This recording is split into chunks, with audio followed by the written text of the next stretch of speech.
Oke, kita mulai aja ya, meskipun baru sedikit yang datang ya, baru 6 dari berapa sih kita nih?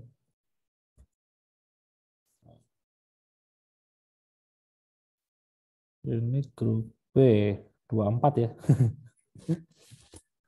baru seperempat. Yaudah, kita mulai aja. Eh,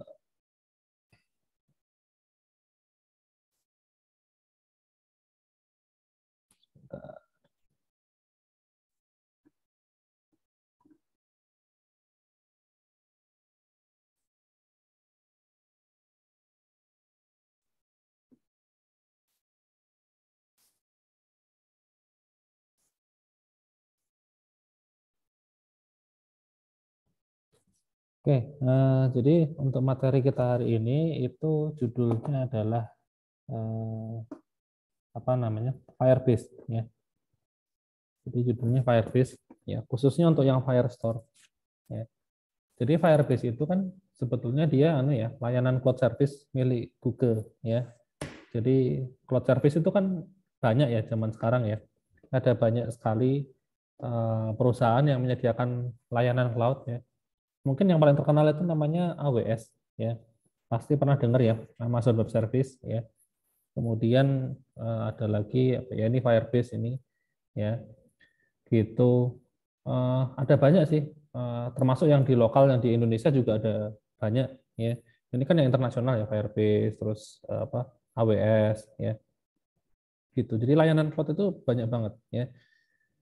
Nah, eh, pada pertemuan ini saya bakal ngajarin Firebase ya. Eh, jadi di layanan Firebase itu sebenarnya ada banyak banyak banyak fiturnya ya. Salah satunya namanya Firestore ya, itu dipakai untuk database ya. Makanya ini kan judulnya kan database bagian 3 ya, yaitu Firebase Firestore. Nah, mungkin saya tunjukin dulu Firebase. Kita bisa buka lewat websitenya ya. Ketikkan aja Firebase ya. Terus buka websitenya. Nah, ini websitenya Firebase. Jadi Firebase itu punya Google ya, miliknya Google. Jadi layanan cloud service, kalau kalian mau lihat produknya apa aja bisa buka di sini ya. Gitu. Nah, ini salah satunya adalah Firestore yang akan kita pelajari hari ini ya. Firestore itu dipakai untuk database ya, untuk database. Terus kemudian database-nya ada yang lain lagi namanya real time database. Ini juga sama-sama untuk database. Cuman bedanya adalah kalau Firestore ini database-nya itu apa ya istilahnya ya, lebih gampang untuk di manage ya. Jadi kalau kalian itu banyak apa, butuh data yang skalanya besar ya, dan datanya itu cukup kompleks ya, itu paling cocok pakai Firestore. Karena kalau pakai Firestore itu kita bisa ngambil data itu sesuai dengan yang kita mau ya, bisa difilter intinya gitu. Oh ya, sekedar informasi ya, database di Firebase ini nggak pakai sistem relasional ya, kayak di MySQL gitu enggak ya. Dia pakainya NoSQL ya, NoSQL ya, NoSQL database ya. Contohnya yang paling populer itu biasanya nih ya, MongoDB ya, itu salah satunya. Terus apa lagi ya, Cassandra ya, seperti itu. Jadi database-nya tuh bukan pakai tabel, enggak, tapi modelnya tuh bisa kayak bentuknya kayak tree ya, atau kayak struktur JSON ya, seperti itu, atau key value ya. Kayak gitu. Intinya bukan bukan berdasarkan tabel ya, gitu. Nah, balik lagi ke Firestore ya. Firestore ini eh, keunggulannya dia kalau datanya itu skalanya besar ya, itu gampang untuk di manage ya. Jadi untuk difilter gitu. Nah, di sini kan ada database satu lagi ya, namanya real time database. Nah, kalau yang ini itu fokusnya adalah untuk yang model real time. Jadi kalau misalnya kita ngupdate data ke server ya, di cloud-nya itu ada update, nah maka di klien juga langsung ikut update. Jadi datanya itu connect terus gitu loh. Nyambung datanya ya. Connect terus. Jadi kalau di klien itu ada update, maka di server juga ikut terupdate. Jadi kalau di server ada update, di klien juga ikut terupdate. Namanya aja real time database. Kalau yang ini, tapi ini kekurangannya adalah untuk nge-manage datanya susah ya. Jadi data yang ada di sini itu nggak boleh yang terlalu kompleks ya. Biasanya kalau yang real time database itu dipakai untuk bikin aplikasi chatting ya. Jadi kan aplikasi chatting itu kan kalau misalnya saya kirim pesan ke orang lain kan orangnya langsung dapat seketika ya. Langsung ke update. Nah, itu cocok kalau pakai real time database. Kalau kita bikin aplikasi chattingnya pakai Firestore, ya saya kirim pesan, nah orangnya itu nanti harus refresh dulu ya, atau ngecek dulu ada pesan baru nggak. Kalau ada baru diambil gitu. Jadi kan prosesnya lebih ribet kalau pakai yang Firestore ya. Kalau mau bikin kayak aplikasi chatting gitu ya, cocoknya pakai yang ini. Gitu. Nah, terus ini ada fungsi-fungsi yang lain ya, ada banyak ya. Untuk login itu bisa pakai authentication ya. Terus untuk push notification bisa pakai ini cloud messaging ya. Kalau mau hosting website juga bisa ada di sini ya. Dan keunggulannya Firebase itu adalah gratis ya. Tapi ada limitnya ya, ada kuotanya ya. Jadi untuk penggunaan tertentu terus limit tertentu dia gratis. Tapi kalau sudah melebihi batasnya, batas limitnya itu jadi berbayar ya. Di sini ada informasi pricingnya ya. Untuk masing-masing fitur beda-beda soalnya. Gitu. Ada dua versi ya. Ada yang gratis ya. Ada yang ini PSU Go. Jadi bayarnya itu terakhir. Jadi tergantung kita makanya seberapa banyak. Kalau makanya tetap dikit ya nggak bayar. Gitu. Sorry. Ternyata bayar ding. Jadi kalau ini misalnya untuk login ya. Kalau yang versi gratis itu dibatasin ya 10.000 kali login ya. 10.000 kali login per bulan ya. Gitu untuk autentikasi. Tapi kalau yang ini PS Yugo itu setiap kali login itu membayar $0,01 ya. Berarti sekitar berapa? 15.000 dibagi 100, Rp150 ya. Sekali ada orang login bayar Rp150 itu ya. Itu yang berbayar. Gitu. Kalau yang ini yang versi gratis itu 10.000 kali login sebulan ya. Bedanya di situ. Terus apa lagi ya? Firestore ya database-nya itu maksimal datanya 1 giga ya. Kalau yang berbayar itu sama 1 giga pertama gratis tapi selebihnya itu 0,1 per giga ya. Masih murah sih sebenarnya ya. Per giganya tuh 1.500 berarti ya. Rp1.500 kira-kira. Per giga per bulan ya. Gitu. Ini kayaknya sih per bulan. Biasanya per bulan ya. Nah ini ada ya per month ya. Ada yang per hari juga sih tapi ya beda-beda ya. Itu. Terus kalau yang cloud function nggak bisa free ya, harus bayar ya. Ini ada harus berbayar dulu sih. Saya pernah nyoba masih gratis ya. Saya pernah nyoba soalnya yang function. Cuman dulu tapi udah agak lama ya, sekitar mungkin 3 tahun yang lalu ya. Itu saya nggak bayar ya, bisa jalan. Tapi kalau sekarang ini ternyata sudah not applicable, artinya harus berbayar ya. Jadi cloud function itu kita bisa bikin website ya. Tapi gini, kalau website itu kan kalau kita ditaruh website yang kita taruh server kan websitenya itu nyala ya, aktif loh, jalan terus-terusan ya. Tapi kalau function itu sebenarnya semacam website tapi dia hanya akan berjalan ketika dibutuhkan aja gitu loh.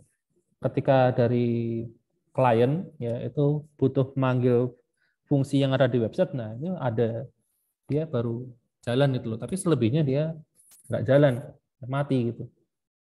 Nah, ini ada cloud function. Beda dengan yang ini. Nah, kalau yang hosting ini juga sama-sama website. Cuman kalau hosting itu websitenya jalan terus. Ya. Jadi kalau pakai hosting, kalian bisa bikin ini, scheduling gitu ya. Misalnya setiap 1 jam, itu nanti akan ada pembersihan data misalnya. Database-nya akan dibersihkan. Nah, itu bisa kalau pakai hosting, karena dia kan jalan terus. Tapi kalau pakai function nggak bisa. Ya. Kalau misalnya kita mau bikin mekanisme setiap 1 jam sekali, database-nya dibersihin, ya nggak bisa karena function itu harus ada yang manggil, ya. Jadi kita nggak bisa bikin semacam itu, ya. Dia hanya akan jalan ketika ada yang manggil dia, gitu. Nah dan seterusnya ya nanti bisa dilihat sendiri kalau tertarik ya pricingnya. Yang kita pakai kan cuma yang Firestore aja yang ini, ya.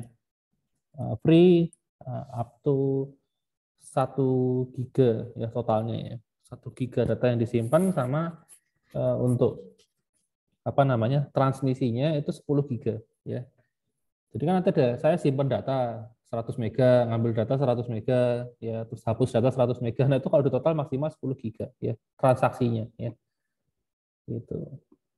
Oke, nah ini websitenya Firebase. Nah, kalau kita mau pakai Firebase, langkah pertama adalah ini ada tombol go to console ya. Oh ya, kalian harus login dulu ya pakai akun Google ya. Harus punya akun Google dan silahkan login. Nah, kalau sudah bisa pencet ini go to console ya. Ini alamatnya nanti berubah jadi console.firebase.google.com ya. Nah, ini tampilannya seperti ini ya. Ini saya pakai akun yang TI aja ya. Saya ganti akun. Nah, di akun ini saya sudah punya beberapa project ya. Ini project-project sebenarnya project-project iseng-iseng doang ya yang saya bikin. Nah, untuk per jumlah project itu Firebase itu defaultnya kalian akan dikasih 3 project ya. Jadi kalian akan dikasih free 3 project. Jadi kalau projectnya yang dibikin sudah 3, nanti akan ditawarkan mau tambahan kuota enggak gitu. Nah, kalau kalian pakai email yang TI nanti bisa nambah ya. Tapi kalau email yang lain, email personal sih kayaknya nggak bisa ya. Karena kalau email yang TI itu kan ada ACID-nya di belakang ya. Nah, apalagi tempat kita kan emailnya itu kan sudah terdaftar sebagai email apa namanya sekolah ya, akademik. Jadi kalau mau request itu biasanya dipermudah. Ya. Saya ini sudah ini sih, saya di tempat saya juga saya request tambahan. Jadi ditambahin 10 kuotanya kalau nggak salah ya. Jadi bisa maksimal 13 project ya. Ini kan kalau dilihat sudah ada berapa? 1, 2, 3, ada 8 kan ini. Padahal maksimal kan harusnya cuma 3 ya. Tapi saya punya 8 dan ini semuanya free. Ya karena saya sudah pernah request minta tambahin. Nah, ini tampilannya. Nah, jadi kalau kalian misalnya mau bikin aplikasi yang pakai Firebase, itu kalian silahkan bikin project baru. Ya, biasanya sih dikasih nama sesuai dengan nama aplikasinya. Gitu. Misalnya aplikasinya marketplace-ku gitu ya. Ini marketplace-ku gitu atau aplikasiku kayak gitu. Nah, sekarang kan kita mau coba ini ya bikin apa namanya?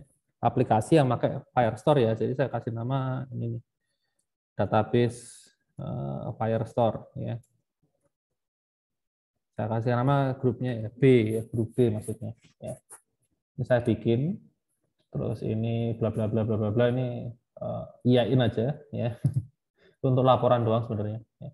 Terus kemudian saya pilih akunnya. Nah, ini kalau bingung pakai default akun aja. Ini untuk Google Analytics-nya untuk apa namanya? Ngamatin penggunaannya dan seterusnya ya. Gitu. Nah, ini kalau sudah create project. Nah, ini agak lama sih. Mungkin sekitar 1-2 menit ya. Gitu. Nanti kalau sudah akan dilempar ke halaman konsol yang sebenarnya. Oke, sambil nunggu ini mungkin kita bikin project Android-nya sekalian ya. Untuk pertemuan ini saya akan bikin project-nya itu sama kayak kemarin ya. Data penduduk ya. Jadi kalau di pertemuan sebelumnya, nah ini kan kita belajar ini ya, apa namanya, masukin nama, masukin usia, ya ada 2 input. Kalau disimpan nanti kesimpan di sini ya, nongol di sini. Nah, kita bikin hari ini sama kayak gini ya. Cuman database-nya itu kan kalau yang kemarin kan pakainya SQLite ya. Nah, kalau sekarang pakainya Firebase ya. Cuman itu aja, tapi aplikasinya mirip ya. Nah, ini saya kasih nama pertemuan 11 ya kita ya. Firebase ya, grup B. Yes.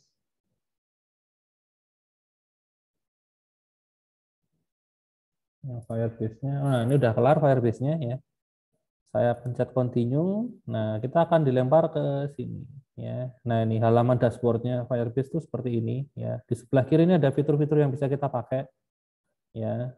Kalau mau nambahin fitur login bisa buka authentication ya di sini. Nanti kalian bisa bikin fitur login dengan sangat mudah ya. Loginnya itu login bisa macam-macam ya. Ini pencet get started aja ya. Nanti kalian disuruh milih mau loginnya pakai email dan password ya, masukin email password biasa gitu, by telepon ya, atau kalau mau masuk sebagai guest gitu juga bisa ya. Atau kalau mau login pakai akun yang sudah ada ya atau istilahnya single sign on gitu bisa ya, pakai akun Google misalnya atau pakai Facebook ya, itu juga bisa ya dan seterusnya. Ini pilihannya ya. Gitu. Nanti udah di generatein ini konfigurasinya sama mereka. Jadi kita tinggal copy paste aja code-nya. Tuh. Itu untuk yang login. Cuman karena keterbatasan waktu jadi saya nggak ngajarin semua ya. Kalau dulu pas zaman ini tatap muka di kelas saya bisa ajarin banyak di sini ya. Mulai dari authentication, terus database sama paling enggak yang ini cloud function ya, cloud messaging ini ya. itu saya bisa ngajarin semua karena waktunya kan lama ya, kalau di kelas kan 3 SKS kan 150 menit ya. Nah, cuman kalau sekarang online kan ini kita terbatas hanya waktunya 75 menit kan. Nah, jadi saya ambil yang paling penting aja, yaitu yang apa namanya, database-nya doang, Firestore ya, yang ini. Nah, nanti rencananya untuk yang di pertemuan terakhir saya ajarin yang ini ya, cloud messaging, karena menurut saya sih ini juga lumayan penting ya. Ini tuh dipakai buat munculin notifikasi ya. Jadi kalau kalian misalnya kalian pakai Instagram ya, terus kalian posting story ya, kalian pasang posting story, nanti kalau misalnya ada yang nge-reply story kalian kan ada notifikasi muncul ya di bagian atas handphone, kan ada notifikasinya nongol gitu kan. Nah, itu bikinnya tuh pakai ini ya. Cloud messaging itu dipakai buat bikin notifikasi. Istilahnya push notification gitu. Itu pakai ini. Kalau bikin manual tuh susah, push notification tuh berat ya. Lebih gampang pakai ini, ya paling gampang pakai Firebase sih. Gitu. Ya, oke. Sekarang, nah ini Firestore ya. Eh, Cara setupnya tuh sangat mudah ya. Kalian tinggal buka aja Firestore, terus kemudian di sini ada tombol create database, diklik aja ya. Nah, di sini kalian suruh pilih ya, start in production mode atau start in test mode. Nah, kalau kalian masih tahap development, pilih yang test mode ya. Gitu. Ini dikasih waktu 30 hari sejak hari ini ya. Setelah itu database-nya nggak bisa dipakai ya. Harus masuk ke yang ini. Nah, kalau yang production mode itu kekurangannya adalah ini apa namanya? Wajib ada autentikasi dulu ya. Gitu. Harus ada autentikasi. Jadi kalau mau pakai Firestore itu kita harus pakai autentikasi juga kalau mau pakai yang production mode ya. Gitu. Tapi kalau yang ini apa namanya? Yang test mode ini bebas ya. Selama 30 hari ke depan itu bebas. Ceritanya gitu ya. Oke, nah ini jadi saya pilih yang test mode dulu supaya kita nggak usah pakai notifikasi dulu ya, autentikasi kok notifikasi. Kita nggak usah implementasikan autentikasi, jadi kita pakai yang test mode. Kemudian, nah ini kita bisa pilih server di sini ya. Servernya kalian mau pilih yang mana ya, gitu. Nah kalau aplikasinya masih skala kecil sih mau yang manapun nggak masalah. Jadi saya pilih yang US. Tapi kalau misalnya aplikasinya sudah skala besar, ya, nah misalnya pengguna kalian itu kebanyakan di Asia, ya pilihlah server yang ada di Asia, gitu, karena jaraknya lebih dekat. Ya. Kalau sekarang sih nggak ngefek, jadi saya pilih yang US saja, terus saya enable. Udah cuman gitu doang, ya. Setupnya itu sangat mudah, ya. Cuman seperti itu aja. Nah, sekarang kita pindah ke sini, kok ke Fiserv sih, ke Android Studio. Nah, di sini kan karena saya mau bikin aplikasi seperti yang kemarin, saya copy aja source code-nya ya. Saya buka project yang kemarin, SQLite Group B ya, new window. Tampilannya mana ya? Nah, ini tampilannya kan. Saya copy aja ya source code-nya, saya taruh di sini ya. Dah ini. Ya supaya nggak usah bikin lagi dari awal ya. Toh ininya juga sama kok ya. Tampilannya kan juga sama. Copy aja gitu. Oke, tampilannya sudah saya copy. Lalu untuk back-end-nya, saya juga akan copy, tapi akan saya hapus yang berkaitan dengan database. Ya. Jadi pertama ini, karena kan ininya masih sama ya, untuk komponennya ya, edit text, terus button-buttonnya itu kan juga sama. Ya. Jadi saya copy aja, saya taruh sini. Ya. Nah, cuman di sini ada database, bla bla bla, values. Nah, ini kan kita nggak pakai. Ya. Ini saya nggak pakai. Kemudian ini juga sama, ini saya juga nggak pakai. Ya. Gitu. Ya, ini juga nggak pakai. Ya. Nah, untuk refresh data itu kan function buat ngambil data ya, saya bikin aja ya. Refresh data. Nah, seperti ini. Ya, kurang lebih template-nya seperti ini ya. Untuk tampilan apa? Mana tadi? Rest layout. Jadi untuk tampilannya ini, itu komponennya saya sudah instansiasi di sini ya. Nah, sekarang tinggal masang ini Firestore-nya ke sini, caranya gimana? Di sini kan pastikan sudah siap. Nah, ini sudah siap ya contohnya ya. Ada bentuknya kayak tabel seperti ini. Di sebelah kiri ini ada namanya collection. Collection tuh kayak nama tabel ya, ibarat nama tabel. Tapi sekali lagi ingat ini bukan sistemnya bukan tabel ya, karena bukan relasional. Tapi saya hanya bilang seolah-olah kayak tabel ya. Di sini tuh nyebutnya tuh dokumen ya. Dokumen. Jadi kalau ibaratnya kalau kalian kayak punya ini ya, punya rak itu ya, punya lemari ya. Lemarinya misalnya isinya data-data penduduk ya, makanya lemarinya namanya penduduk gitu. Nah, di sini lemari itu istilahnya collection ya. Saya punya collection namanya penduduk ya. Nah, di dalam penduduk itu saya punya ID-nya pertama misalnya ID-nya 123 ya. Itu dia ada namanya misalnya Christian ya. Terus usianya misalnya 17 tahun. Nah, struktur datanya itu seperti ini gitu. Jadi ada collection penduduk, di collection penduduk itu ada dokumen dengan ID, ini ID-nya ya 123, isinya ini, nama Christian, usia 17. Ini nggak boleh ada yang kembar ya, jadi kalau saya nambah dokumen baru ID-nya 123 nggak bisa. Ya, ini harus unik. Nah, ini jadi struktur database-nya itu seperti ini. Ya. Ini kayak seolah-olah kayak tabelnya, nama tabelnya, terus ini ada data-datanya ya, diwakili oleh sebuah ID. Nah, ID-nya ini punya detailnya seperti ini. Ya. Gitu. Nah, ini saya hapus dulu ya. Pastikan masih kosong ya. Saya hanya nunjukin aja database itu bentuknya seperti itu gitu. Oke, sekarang balik lagi ke sini. Nah, caranya ngonekin gimana? Nah, ini kalian perhatikan ini aplikasi Android Studio, di sebelah sisi kanan itu ada wajah saya karena saya sudah login. Kalau kalian belum login nanti isinya kayak gambar orang gitu loh, kayak gambar orang warna putih ya atau abu-abu ya. Nah, silahkan diklik. Nanti kalian bisa login ya. Ada tombol untuk sign in di sini. Ya. Nah, karena kalau saya kan sudah login, jadi saya tombolnya udah nggak ada, tombol sign in-nya udah hilang, adanya sign out. Ya. Gitu. Dan di sini ada keterangan nama sama emailnya. Ya. Emailnya ini pastikan email yang sama dengan yang dipakai untuk Firebase. Ya. Jadi kalau kalian loginnya Firebase pakai email TI, ya silahkan di sini juga loginnya pakai email TI. Nah, kalau sudah, ini caranya nyambungin Firebase itu sangat mudah ya. Kalian lihat di bagian atas ya, ada menu tools, terus ada menu Firebase ya. Itu bisa dibuka. Nah, di sini ada fitur-fitur Firebase yang bisa kalian pakai ya. Ada banyak sekali. Nah, kan di sini saya mau pakai Firestore ya. Nah, kalian klik aja bagian Firestore, nanti akan ada dua opsi. Mau yang Firestore yang biasa atau Firestore yang Kotlin. Yang biasa ini maksudnya Java ya. Nah, saya pakai yang Kotlin. Saya klik. Nah, di sini itu saya tinggal pencet satu-satu tombolnya ya. Ada dua tombol ya. Ini tombol yang pertama, connect your app to Firebase. Nah, ini dipencet dulu ya.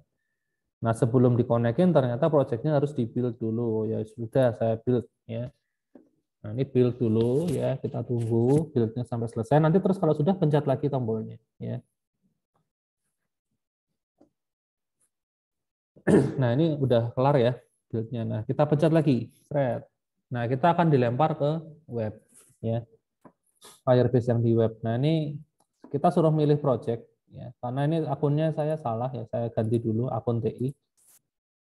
Nah, ini kita disuruh milih project yang mau disambungin. Nah, kan tadi saya sudah bikin ini ya, database Firestore B ya.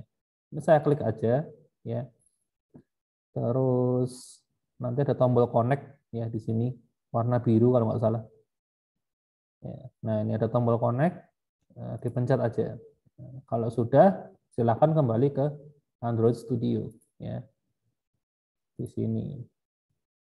Nah, ini ada notifikasinya di bawah ya, your app ID UKDW, ID AC UKDW sudah connected ya. Nah, ini. Nah, kalau sudah ada notifikasi, ini harusnya berubah jadi tanda centang sih. Mungkin saya tutup dulu, terus saya buka lagi ya. Firebase-nya harusnya sudah berubah jadi tanda centang ya. Nah, ini sudah connected ya. Nah, kalau sudah pencet tombol yang bawahnya. Ini buat nambahin apa namanya? Repositorinya ke aplikasi kita ya. Nah ini dia akan nambahin ini ke Gradle ya, accept change ya. Terus dia akan sinkronisasi nih, ditunggu aja ya, dia download library-nya dulu ya di bawah ini.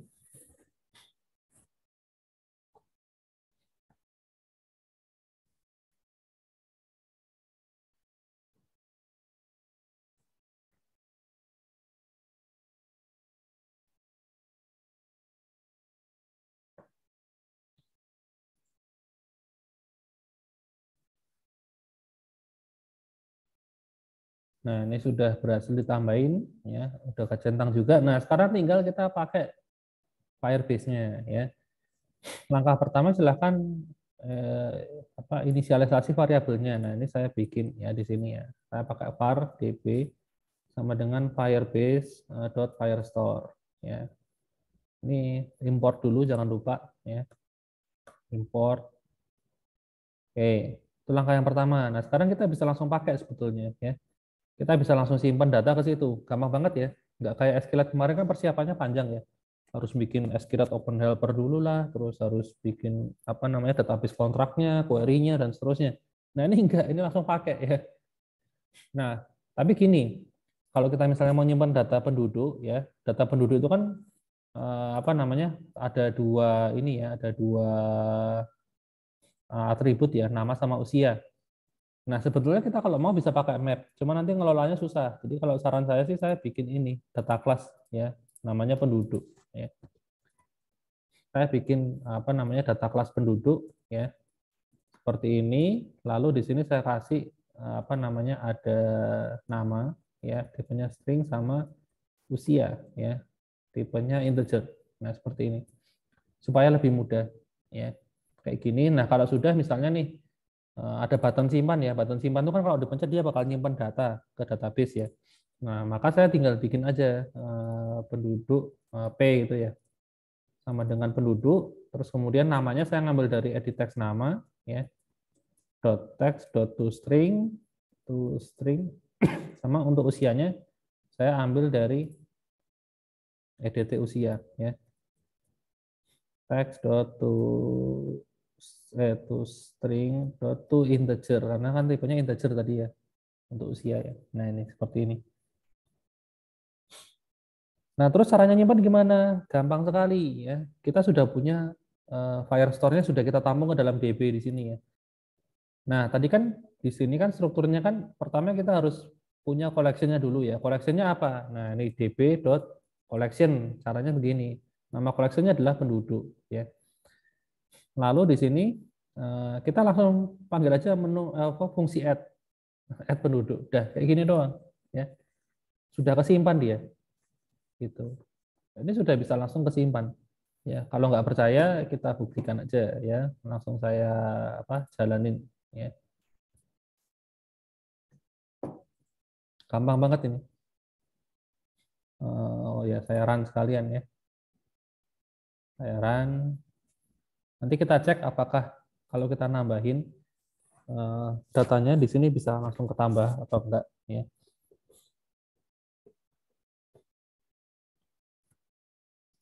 Oke, sudah berhasil install, tinggal nunggu di compile. Sudah berhasil di compile, tinggal nunggu di install kembali. Ya.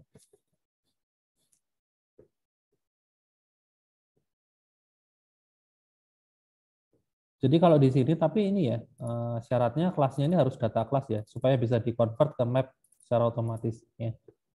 Nah ini sudah berhasil muncul. Sekarang biar kelihatan saya buka Firestore-nya sama saya buka emulator, saya masukin namanya Christian, usianya 17, terus saya simpan. Seret. Nah di sini saya refresh aja. Ya. Nah ini langsung masuk ya, penduduk. Ada satu data namanya Christian, usia 17 ya. Kalau nggak percaya lagi, tambahin lagi usia 30 ya. Saya simpan. Nah ini masuk ya datanya ya. Adi usia 30 ya. Gitu. Jadi nyimpannya sudah berhasil ya. Gampang banget kan? Nah, gampang, cuman gini doang selesai ya. Gitu. Nah, berikutnya adalah di sini kan belum tampil ya. Datanya apa aja kan di sini belum ada. Nah, kita harus implementasikan yang ini refresh data ya buat ngambil apa datanya ya. Nah, untuk ngambil data caranya sama, pakai ini DB ya, terus dot collection ya. Kita mau ngambil data dari collection yang mana? Oh ya sama, collection penduduk ya. Kayak gini. Nah, di sini kalau mau ngambil semua data, kita bisa pakai yang namanya get ya. Ini kita akan dapat semua datanya ya, dot get. Nah, terus caranya ngolah datanya gimana? Nah, kita bisa tambahin add ya on complete listener ya. On complete atau on apa ya? On success ya, sebentar. Saya cek dulu di modul ya. Karena kembaliannya tuh beda ya. On success ya, sorry. On success. On success listener ya. Oke, on success listener. Nah, di sini ada kembalian datanya ya di sini ya. Biasanya nama kembaliannya tuh tipenya snapshot ya. Jadi saya kasih nama snapshot gini ya. Seperti itu. Nah, kemudian kan kalau kemarin itu kan anu ya, datanya kan kita tampilin ke dalam text view hasil ya. Di sini kan saya punya text view hasil di bawah sini ya, TXV hasil. Nah, berarti di sini saya bikin dulu ya text view hasil sama dengan find view by ID ya. Tipenya text view.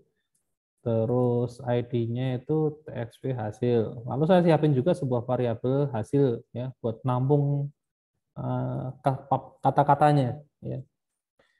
Nah, kalau sudah di sini kan saya punya snapshot ya. Snapshot itu isinya sekumpulan data penduduk ya. Karena data penduduknya kan bisa banyak ya.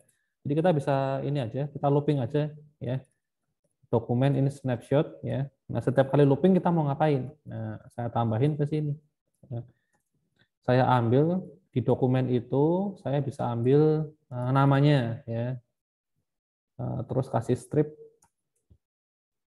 dolar dokumen lagi usia ya. Nah, seperti ini, usianya sekian tahun, tambahin backslash n ya. Terakhir di TXP hasil teksnya saya set pakai hasil ya. Nah, sampai sini harusnya sekarang datanya sudah berhasil nongol ya. Kita coba jalanin ulang aja.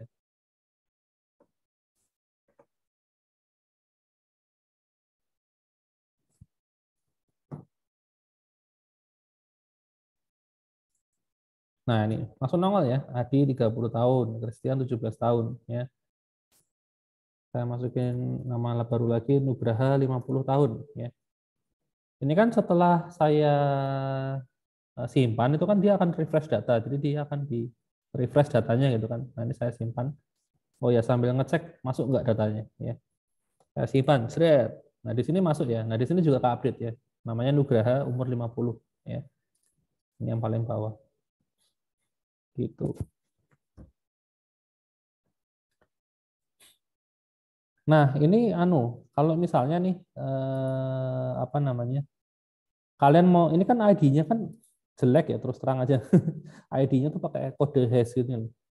Nah, kalau misalnya kalian bingung ID-nya mau pakai apa, kalian bisa pakai yang otomatis seperti ini tadi ya.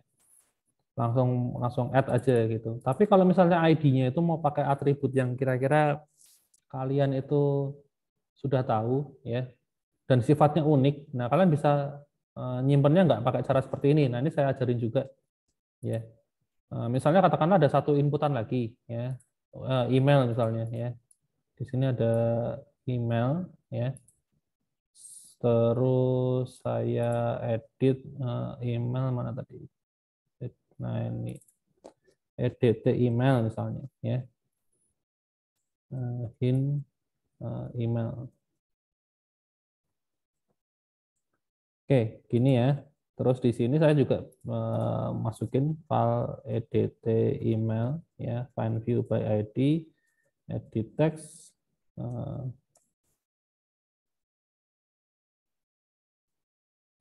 seperti ini. Nah, kemudian di sini saya juga update ya. Mana tadi ya? Penduduk email tipenya string, defaultnya kosong ya. Karena kan tadi kita sudah punya data sebelumnya ya, yang tanpa email ya. Kita kan punya data ini ya. Kita punya data sebelumnya tanpa ada email ya. Emailnya apa namanya? Nggak ada itu. Makanya di sini saya kasih emailnya ada defaultnya kosong ya. Barangkali nanti ada data yang tidak ada emailnya ya sudah dikasih aja kosong gitu. Oke, nah sekarang gini, seandainya nih alamat email mau kita pakai sebagai ID ya, karena alamat email itu kan nggak mungkin ada yang kembar ya, jadi kita bisa pakai sebagai ID. Nah di sini kan berarti saya tambahin di bagian belakang ya, ini ada ketambahan edt email ya, .text .toString ya, terus kan disimpan ke sini. Nah waktu nyimpen jangan pakai yang add, kalau kita pakai yang add itu ID-nya akan di-generate otomatis ya, hasilnya kayak gini ID-nya. Tapi kalau kita mau pengen ID-nya itu sesuai dengan kehendak kita bisa pakai ini, dokumen. Ya. Dokumen, terus misalnya yang mau kita pakai sebagai ID adalah emailnya. Nah, emailnya dimasukin ke dalam sini. Gitu. Nah, terus nyimpan datanya gimana? Nah, pakai yang namanya set. Ya. Set datanya P. Nah, kayak gini. Nah, kalau pakai cara seperti ini, kita akan menyimpan datanya, nanti yang dijadikan ID-nya adalah emailnya. Ya. Gitu. Nah, kita coba jalanin ulang. Ya.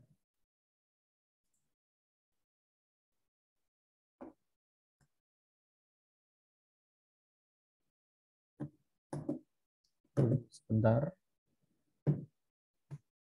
Nah, ini sudah ini tampilannya ya. Misalnya saya masukin namanya lengkap ya. Adinugraha@ti. Usianya 25. Saya simpan. Nah, nih. Di sini muncul Christian Adinugraha umur 25. Nah, di sini juga muncul dan alamat emailnya akan dipakai sebagai ID-nya ya, di sini. Gitu.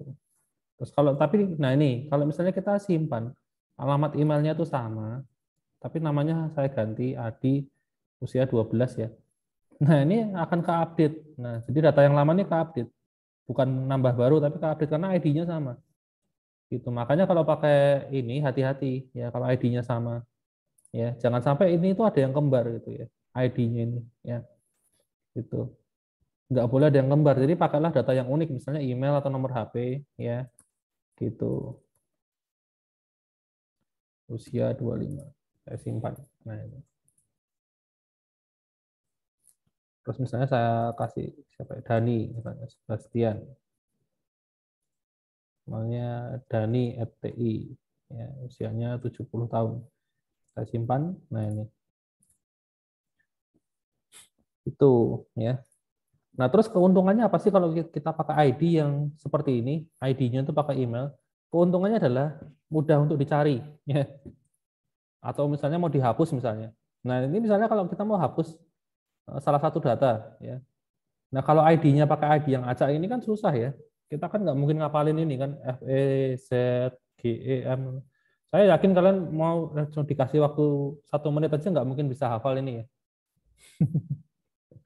Ada huruf besar kecilnya dan seterusnya ya. Nah, makanya ada beberapa situasi ya lebih gampang kalau ID-nya itu pakai ID buatan kita sendiri ya, custom gitu, bukan ID yang di-generate sama Firebase. Contohnya kalau kita mau hapus nih ya. Oke, saya mau hapus misalnya. Ini saya tambahin dulu edt email titik set text kosong. Nah, ini kalau misalnya saya masukin alamat email, terus saya masukin alamat email di sini, terus saya pencet tombol hapus, nanti datanya kehapus ya. Harapannya seperti itu. Ya, oke. Berarti caranya adalah ini. Kan alamat emailnya sudah dimasukin, ya kan? Nah, terus di sini caranya ngapus gimana? Nah, caranya menghapus adalah pakai db.collection lagi, ya, penduduk, terus sama kayak di atas tadi ya, .dokumen. Nah, yang penting itu di sini dokumennya. Dokumennya itu kita bisa cari itu loh, dokumennya itu apa, ID-nya apa gitu loh. Kalau ID-nya pakai yang rumit tadi, kita kan dapetinnya susah. Ini cara, masa user disuruh nginputin, oh apa user yang namanya Adi itu ID-nya FEZ, GEMX dan seterusnya itu ya. Taruh sini kan susah. Lebih gampang kalau di sini pakai email itu misalnya ya. adinugraha@ti gini kan lebih gampang ya.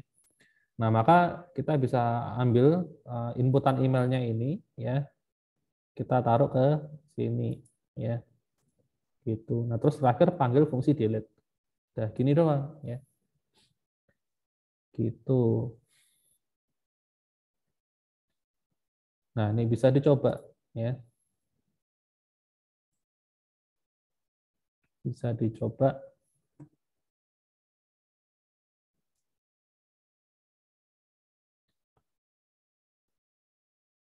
Oh, udah ini ya. Oke. Misalnya saya mau hapus Adi Nugraha nih ya. Itu saya masukin emailnya adinugraha@ti.adwcid, saya pencet hapus. Nah, hilang ya. Terhapus dia. Di sini juga sudah ke-update. Ya, gitu. Gitu caranya ya. Buat ngapus ya, bisa pakai ini db.collection dokumen delete ya. Pokoknya formatnya selalu ini ya, db.collection ya. Nah, habis itu tinggal tergantung fungsinya mau ngapain ya. Gitu. Terus apa lagi ya? Nah, tadi saya bilang kan salah satu keunggulan dari Firestore itu adalah kita bisa filtering data ya. Kita bisa cari data. Misalnya data penduduk dengan usia 30 ke atas misalnya gitu. Nah, itu bisa ya. Nah, saya coba tambahin satu tombol baru ya. Saya copy aja dari button hapus ya, saya kasih di bawahnya button cari namanya ya. Cari. Terus di sini saya bikin file button cari ya, find view by ID ya, button cari. Terus ketika button cari itu dipencet ya, set on click listener ya,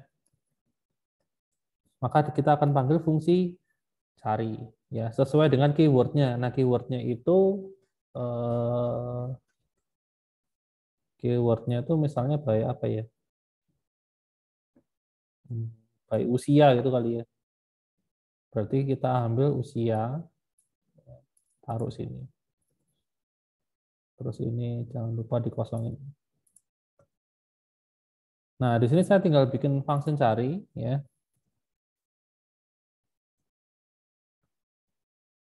Function cari. Ini kan tadi kan by usia ya. Jadi ada usia apa tipenya integer ya. Ini lupa dikonvert berarti. Kok usia set text sih. Usia dot text dot to string dot to integer. Nah, di sini bikin bikin fungsi pencarian tuh sangat gampang. Tinggal copy aja dari yang atas ini, yang refresh data ini kan dia ngambil semua data ya. Nah, ini kita kan ngambil semua data defaultnya ya. Kita ambil semua data, tapi ya sebelum kita panggil get di sini, kita bisa filter datanya di sini ya. Tambahin namanya where ya. Where less than, where greater than, where equal ya. Kalau mau usianya tuh di atas sekian, berarti yang greater than ya, atau greater than or equal ya. Jadi misalnya ini pakai usia, ya usia, aduh, usia ini sesuai dengan inputan usia yang di sini, ya. Nah gini, kalau yang greater than or equal to, misalnya usianya 30, berarti 30 ikutan ke filter. Tapi kalau yang greater than doang, ya masukin usianya 30, maka 30-nya nggak akan ikut. Ya, gitu ceritanya. Ya. Kalau mau yang lebih kecil, bisa pakai yang less than, ya, less than. Ini kalau misalnya saya masukin 30 usianya, berarti yang diambil adalah yang di bawahnya 30. Ya. 30-nya nggak ikut. Kalau 30-nya mau ikut, pakai yang or equal to. Ya. Kalau mau usianya tepat 30 gimana? Ya equal doang. Ya. Nah ini equal to. Nah kita coba yang tadi usianya rata-rata berapa ya? Biar kelihatan. 17. Oh ya, berarti yang pakai yang greater than aja. Nanti saya masukin 20 misalnya. Ya. Where greater than or equal to. Ya, nah ini. Oke, saya ulang. Salah.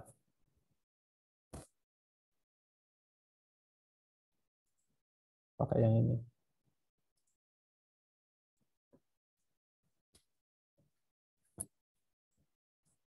Nah, ini kan saya punya ini ya datanya ya. Misalnya saya masukin usianya berapa nih? 1 gitu ya. Kalau saya cari ya semuanya nongol ya. Nah, kalau saya naikin usianya 20. Nah, ini yang 17 harusnya nggak nongol ya. Loh, kok nongol. Christian 17. Usia. Loh, sebentar, sebentar. Ada yang salah.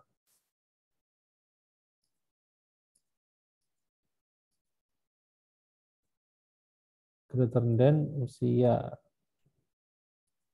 Usia 30. Cari. Loh. Oh, sorry, sorry. Ini nih.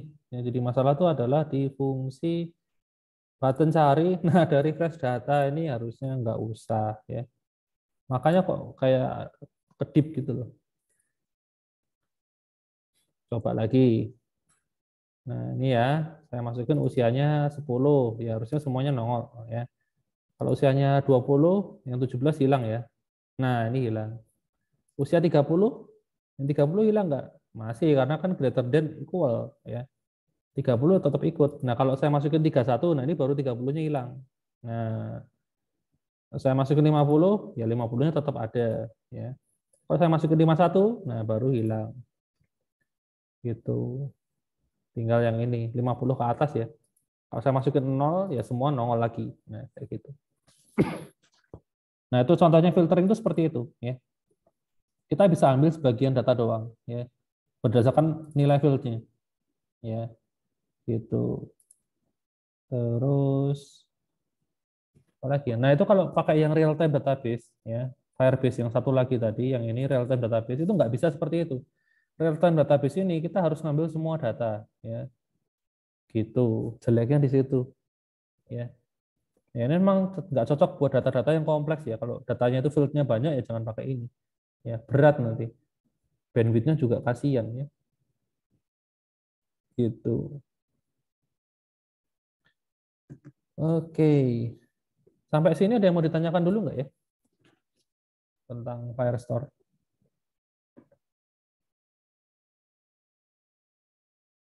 Ada yang mau ditanyain?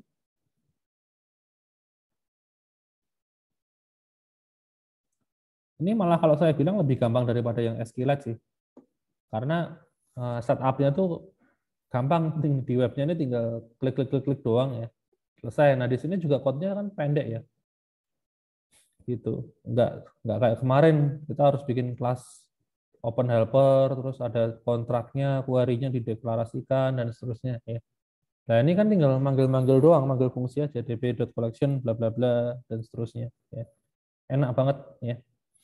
Itu. Oke, ada yang mau ditanyain?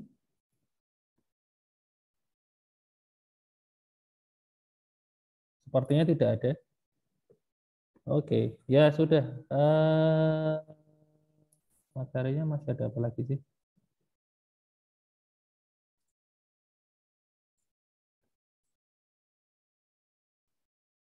Ini tadi udah ya. Dokumen pakai ID ya. Sudah pakai where ya. Sudah. Ini oh ya. Ini sama ini ada settingan tambahan ya. Kalau misalnya apa namanya supaya database-nya itu tetap nongol meskipun nggak ada koneksi internet, itu kalian bisa tambahin ini ya. Itu settingannya ini kayak gini. Gitu. Jadi ini berarti di apa namanya? Di DB-nya itu ada fire source state settingnya nih ya. Ini bisa ditambahin ini thread. Nah, ini ditunduk dulu. Tambahin baris ini ya supaya apa ada fitur cache-nya ya, cache ya. Jadi meskipun kita nggak ada koneksi internet, itu database-nya akan tetap apa namanya nongol ya. Misalnya saya komen ya, terus coba saya jalanin ya, saya tuh ini kalau misalnya saya matikan internetnya, di sini nggak nongol ya. Saya tes sendiri aja kalau gitu ya. Kan ini saya konekinya kan pakai WiFi masalahnya ya.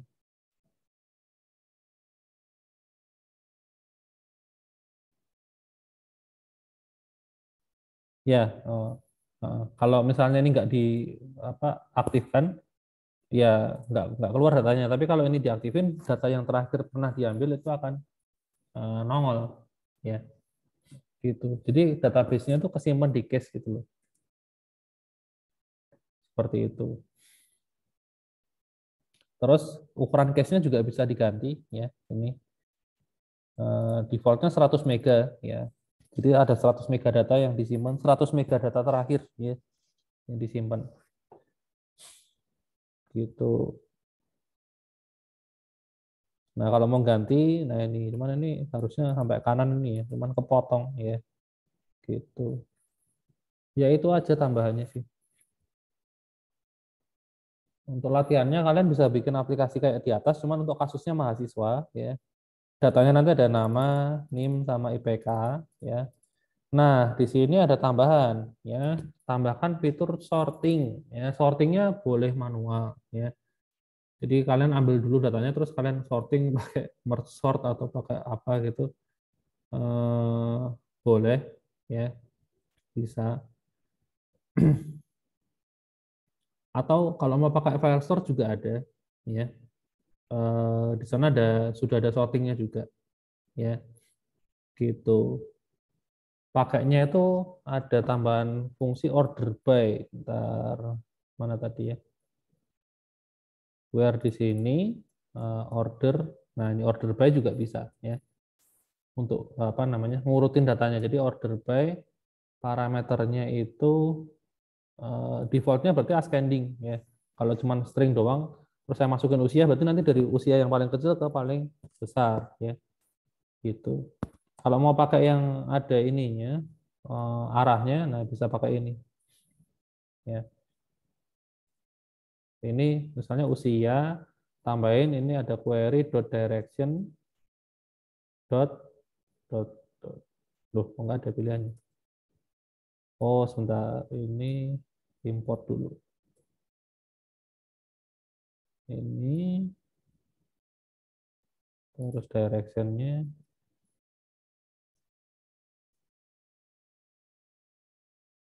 Oh, yang ini nih. Direction. Nah, ini ascending atau descending ya. Misalnya ascending ini ya, atau yang descending ya. Gitu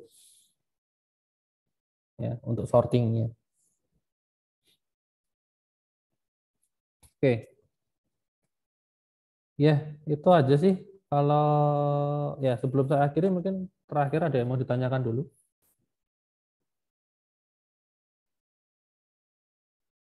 Nggak ada ya? Ya sudah, kalau nggak ada, eh, kuliah kita sampai di sini dulu kalau gitu ya. Sampai ketemu lagi minggu depan ya. Oke, thank you semuanya. Terima kasih, Pak.